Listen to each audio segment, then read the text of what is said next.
southern border centers on the flood of thousands of immigrants crossing daily wherever they can find entry and refuge in the U.S. And this battle over buoys. The Justice Department now suing Texas Governor Greg Abbott over floating barriers in the Rio Grande. Now, in a letter to the governor, the DOJ outlined their concerns for public safety and the danger to those immigrants. But let's put these buoys in perspective. You see them loaded onto a truck here. This is only a 1,000-foot stretch of these floating orange balls in the fifth longest river in North America, which is 1,900 miles. So let's say the Texas border was the size of a football field. That string of buoys would only stretch 7 inches out of 120 yards. Joining me right now, Rina Shah, former presidential campaign spokesperson and founder of Relax Strategies. Rina, thank you so much. Immigrants, they can walk around this 1,000-foot stretch. They can walk around the sections where there has been barbed wire put in place.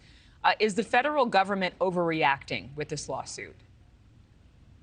At the end of the day, what has yet to be seen is the federal government's real role in this. What they're alleging right now is that Governor Abbott has not just created inhumane conditions for these people coming to our shores, but what he's really doing essentially is violating a Waterways Act. And look, these buoys in the Rio Grande, whatever people think of them, at the end of the day, they are very dangerous. And there are other technologies this administration in Texas could use. But what we see right now is, I would call, a continuation of the same. The federal government fighting the state government fighting the federal government to say, how can we tamper this crisis at our southern border?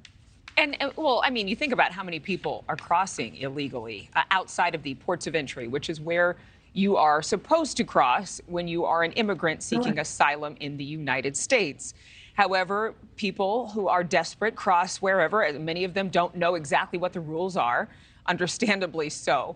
What will the DOJ argument be? That people using other ports, or rather using other means of entry, is something that they have a right to, and that Texas doesn't have a right to block off other means of entry? I believe the lawsuit will, of course, create the conditions for that argument, but I don't think they'll take the argument out that far.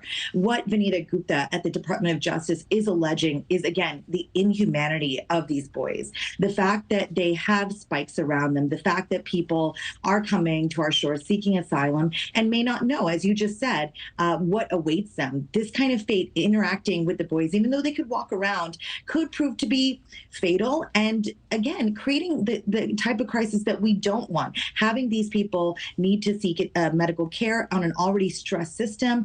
But again, going back to that lawsuit, what they're really trying to do is saying that the Texas state government doesn't have the authority to stretch into the Rio Grande and sort of what I would call not negate this Waterways Act, but essentially create some degree of violation of it. So it's a really black and white argument. It's a way of just saying, look, Governor Abbott, you shouldn't have done this, and you could do this some other way. But what we really see right now from the Biden administration is no other solution. And I think that's what's most frustrating for a great many Republicans who continue to scream out about the crisis at the southern border, both to Vice President Harris and to the president, because their way of dealing so far has been to visit the countries in this Western hemisphere that are south of us. So to go to places like Honduras and say, don't come, it's dangerous, don't make the journey. That has not been enough. And that's what many Republicans take great issue with. And that's what they call out Vice President Kamala Harris for, rightfully so, in my opinion. Well, I mean, you have to listen to what people are saying. You've got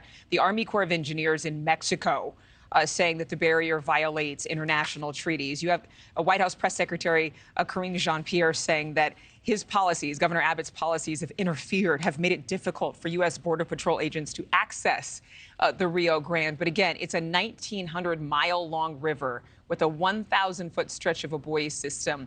It's fascinating to see this back and forth. Clearly, the federal government needs to do more, needs to do something. All right, Rina Shah, thank you so much for your time. We appreciate it.